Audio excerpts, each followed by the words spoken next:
And also, one of the stars of the show, just a fantastic actor. Please welcome Nathan Lee Graham.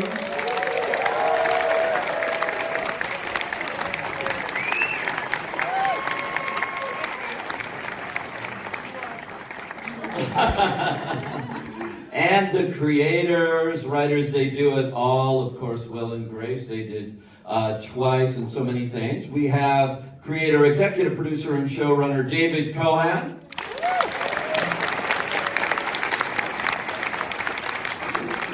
And creator, executive producer, and showrunner Max Mutchnick. And we have one other guest who is virtual, as they say in this digital world. None other than Nathan Lane. Hey. Hi, Nathan. All right. Hi, everybody. Where are you? I'm not allowed to divulge. Oh, okay.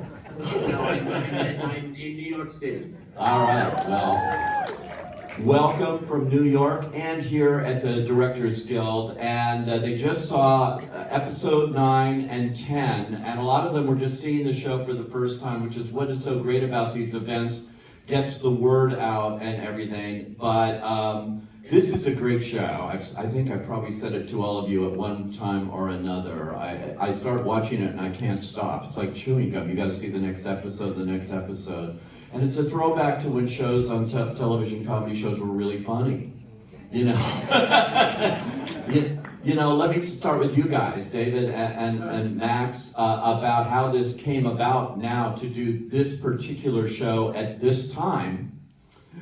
In our society where all kinds of things are going on, so different time. I will say, Max and I, once upon a time when we were younger writers, we thought old people are more interesting than young people, and we wanted to write about old people.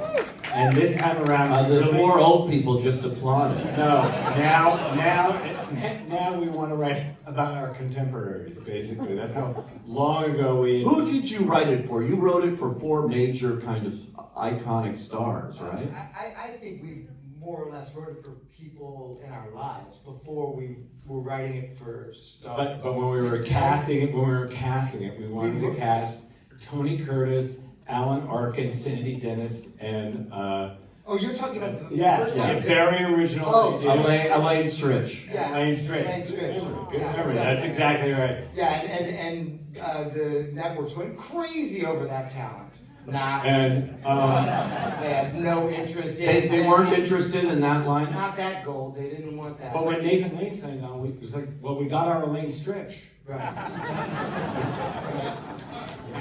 Thanks so much, Dave. Well, there he is. Yeah. So how did it morph into? Well, that was years ago, and then the idea was just something that was floating around and something that we were interested in, you know, because of senioritis and That's the name of the show, Senioritis. yeah, and I don't know exactly what Dave and I were just, was it we didn't write during the strike because we weren't allowed. Pencils down. Yeah, pencils down, but we couldn't talk and think. And so, so we hung out and talked and punked. And then the show came together. I got to give credit to somebody else, which is that guy who I used to walk with during COVID. And we would take walks around my neighborhood, and Matt was the first person to kind of say, hey, there's a world that I think should be a show, and he cited an assisted living facility in Florida, right? Wilton Manors, Florida. Yeah. Right, Wilton Manors. And I mean, it sounds so good, right? The show could have been called Wilton, but we didn't want to go that way exactly. But you know, Matty definitely got the juices flowing. Is it true you were originally either writing for Matt and trying to pass him off as 65 because it had originally been like for an older actor, or did you decide when you looked at him, nobody's going to believe he's 65? The answer is yes to both questions, because originally when, it was Ryan Murphy who suggested we go to Matt originally, because it was for somebody who was about 20 years older than Matt is. And our initial thought was, well, let's just say he's in his 60s, and everybody hates him because he looks like that. And then I had you see where the genius divides right here. Then I said, but his balls will be the only thing that ages on his body. That's So the Dorian Gray. He'll have 65-year-old balls, but the body of the nines, right? And we'll do scenes with people seeing the balls and screaming. And that, because it was like, how do we get? It was just figure out a way to get Matt Bomer on the show. But then. That gimmicky kind of thing went by the wayside fairly quickly. His balls are still high and tight. So, I didn't, yeah. What you're talking about. Get away from us, stop talking to us. Yeah. Now that they've thoroughly embarrassed you, what do you think about playing Jerry? He's such a perfect compliment here to both Nathans in the show. Thank you. Thanks everybody for being here, first of all. I have a cold right now, so I'm sorry if I'm giving Demi more. Just roll with the sexiness of it, will you? These bass tones. It's a rarity for me. No, I'm so grateful to work with this team, and I'm so glad they nixed the balls joke. But to me, obviously it starts with these brilliant actors, these brilliant creatives, our brilliant director, Jimmy Burrows, who has done a thing or two. And but no, I love Jerry, and it makes all the sense in the world that he would want this mountain family. He comes from a Mormon upbringing. He was ostracized from his family for being gay, and so he's always looking for that family. So when this opportunity arises, it makes all the sense in the world for him. And he's somebody who's been literally a flight attendant, running from his problems and his ostracization for so long that it makes all the sense in the world for him to ground himself with these people who love him unconditionally for who he is. And what's interesting too is, although the show is laugh out loud funny, it's just, like I say, it's old style that we don't see much on television anymore, multicam. But you can turn on a dime to these human kinds of scenes and play more dramatic in the midst of all the comedy. I noticed in one of the episodes they just saw, the boyfriend comes back, the guy comes back, and you have a whole scene there, very poignant scene, I thought. Yeah, I mean, I think the concern as an actor is like, oh my gosh, are the scenes going to lose any sense of lyricism? Is it all going to just be about jokes and plot? And we're so lucky to have these writers who can also create a show that can also, as everybody says these days, hold space for more serious human moments. Because the reality is, all these characters, but someone like Jerry, who has been through so much pain and trauma in his life, he's holding a lot in. He's choosing to see the optimistic side of things in spite of everything kind of roiling underneath. So I'm just grateful that the writers were able to write to that, and that they created a show that could contain scenes like that as well. And the chemistry is instant between you and Nathan here, and the wonderful late great Linda Lavin, who was so great in this show as well. She's never won an Emmy, and she was only nominated once for a prime. It's time. It is so time for Linda to win this award. It's amazing. Before I get to that Nathan up there on the screen, let me talk to this Nathan, who got a big award last night here in town. Thank you very much. And is, of course, a Broadway veteran and everything, the cliche movie stage screen. What about this role of Arthur? It came to you as I imagine as a gift. This Well, it is a gift, and it's a gift that keeps on giving. Listen, I love Arthur. I love this creation of Arthur. He is a person who is delightfully irritated all the time. But he cares about people. He cares about what people look like, because he knows that that's the armor. It's how we're perceived in the world. And so I love a person who actually gives a damn. Yeah. And to play him is so delicious, and to be given the opportunity to play him with these amazing writers, this amazing cast, which is a dream cast, really, because I'm a fan of Matt and Nathan and Linda. And so it's been a gift. It really has been a gift. And I'm just so pleased to be a part of it. Is it like doing live theater in a way? I mean, It's like doing live theater in a way, but it's not, right? Because it's multicam, so it's its own special thing. And I had to learn very quickly on a learning curve by watching and listening, because everyone wants the same thing, at least on our set. You know, we work in concert, so everyone has the same goal, to put out a great product. I had to learn on the curve very quickly that, you know, the flubbing, the missing of lines that you've just learned is okay in this world. You know, I'm so used to having everything polished and ready, you know, and when the audience comes, you know, of course they see my polished and ready performance, but I had to give that over. But more importantly, I had to enjoy the process as I was doing it. So I watched Maddie, I watched Nathan, I watched Linda, and I really started to enjoy it. So about episode, I would say 5, you know, she got into the groove of actually enjoying it and including the audience on this live experience. They get to see how the sausage is made, and how exciting is that? And so I started to get into it too. I'm like, you have the pleasure of watching me mess up. You know, so it's been a wonderful, wonderful thing. sometimes these shows, David, you know, you're rewriting much of the script after even a dress rehearsal. What works in front of an audience and what doesn't, and you can throw out a lot of stuff, and these actors have to be on their game to be able to handle this kind of thing. Between takes, so the second take won't be the same as the first take, and they will just be hearing it for the first time. And for someone like Nathan Lee, it's daunting at first, and over time it's like, oh wait a minute, this is fun. This is part of the fun of it, you know. And I don't think Nathan Lane was a giant fan of getting new stuff, right? True. I mean, you Crushed it every time. every time, all new yeah. monologues, and you would crush it. Every time, it was very. This was a very easy yes. It came about because Ryan Murphy called and told me all about it and said he wanted to send the script. And I read the script and I thought it was just hilarious and touching and a great setup for what could be a terrific show.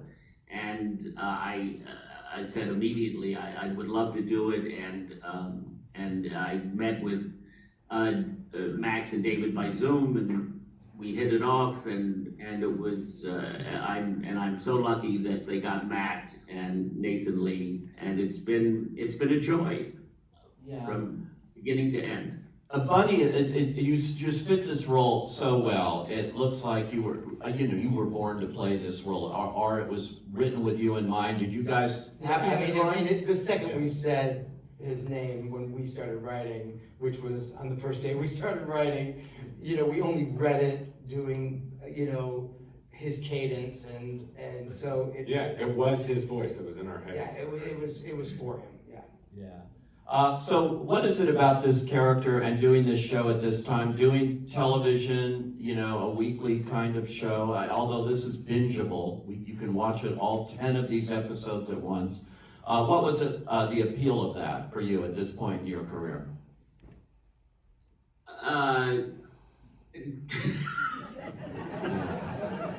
Just, I like to work.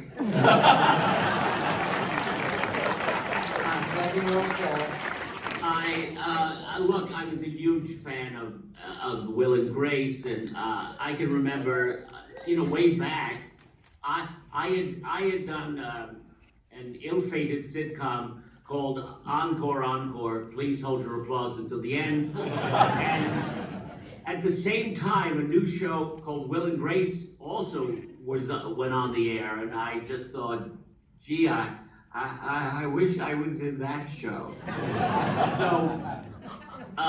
So it was, you know, everyone involved in this is just first rate, and to get to work with the legendary Jimmy Burrows, he is just amazing to be around, and the history and the incredible wisdom and how to do this form is invaluable. And so yeah, I leapt, ladies and gentlemen, I leapt at the opportunity.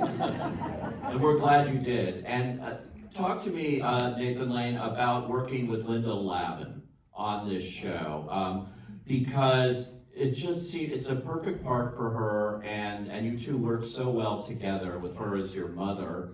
Talk a little bit about her, that experience. Well, I knew Linda just a little bit from the theater world. We would run into each other from time to time, and I was a huge fan, as everyone was.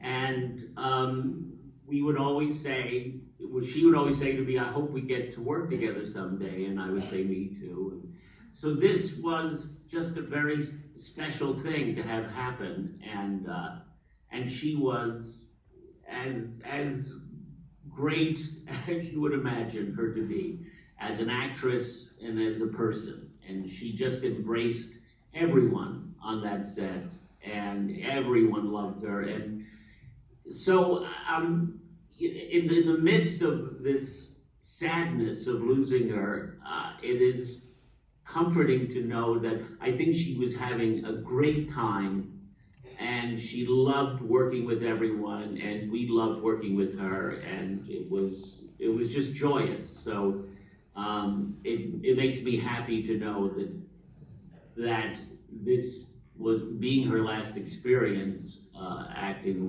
It was a great time for all of us. Can you guys talk about, can you talk about episode 9, which they also just saw? They saw 9 and 10.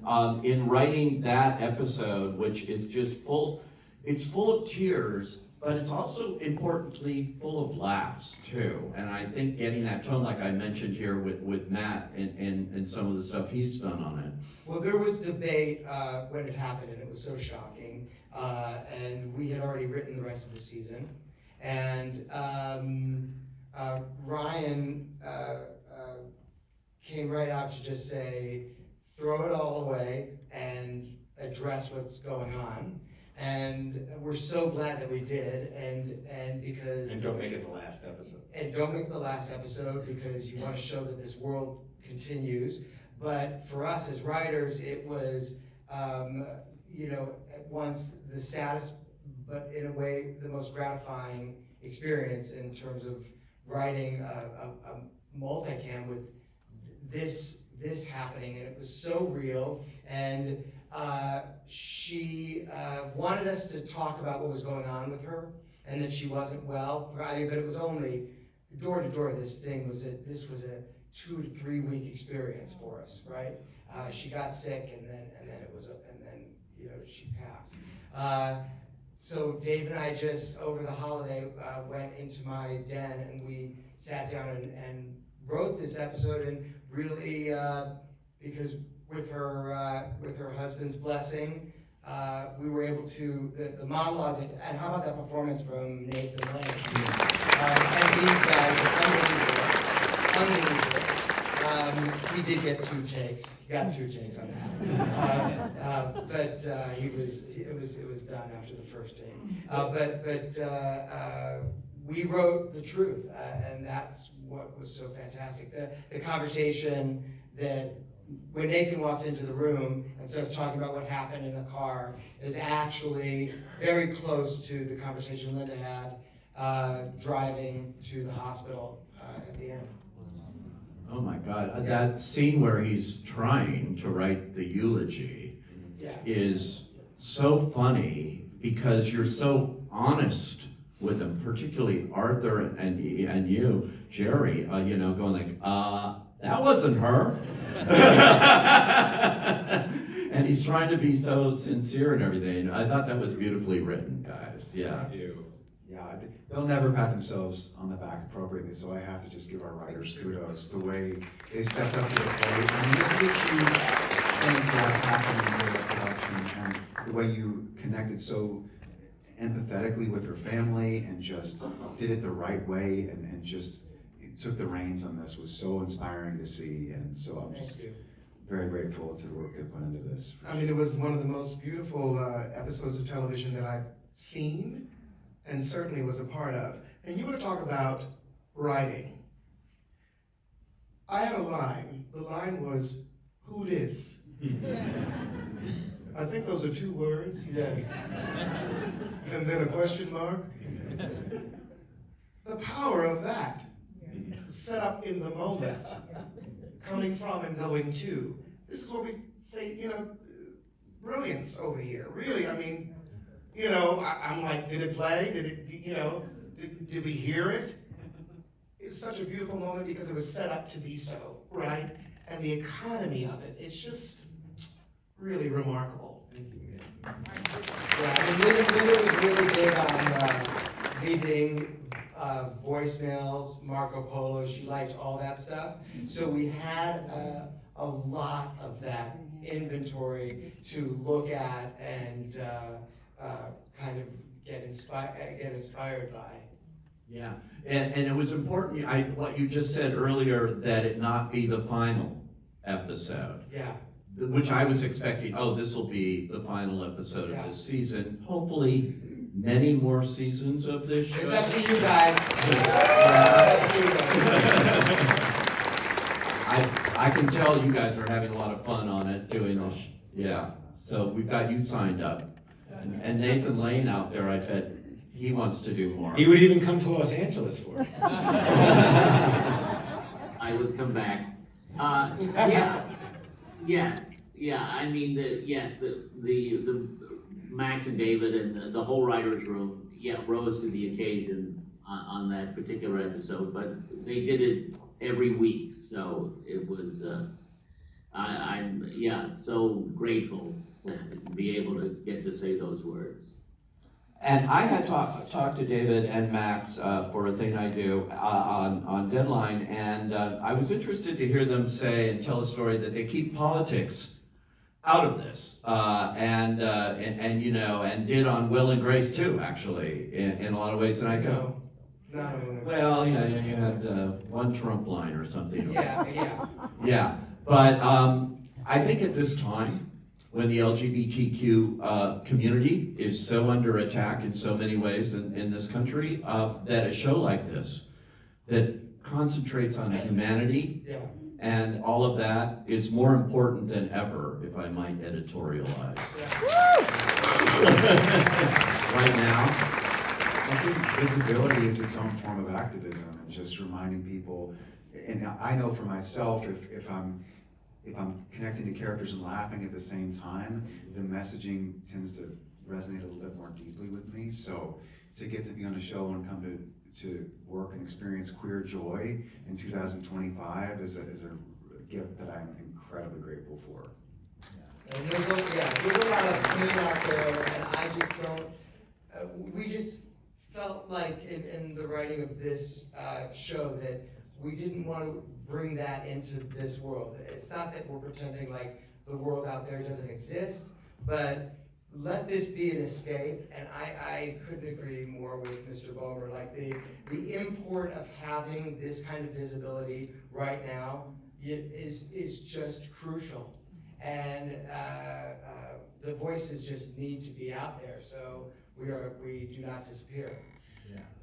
Well, thank you to Hulu and everybody, and Disney, and Ryan Murphy, and all of you. Ryan, of course, you work with a lot, and I've lost count. Yeah. Which I love. Yeah, right. I mean, but he's a machine. That guy. He's like, he really turns it out here in all of that. But all of this is great. I want to ask you before we go, because I got a little signal here. I love when you guys just break out into dance, and you just, like, out of nowhere, there's this kind of choreography.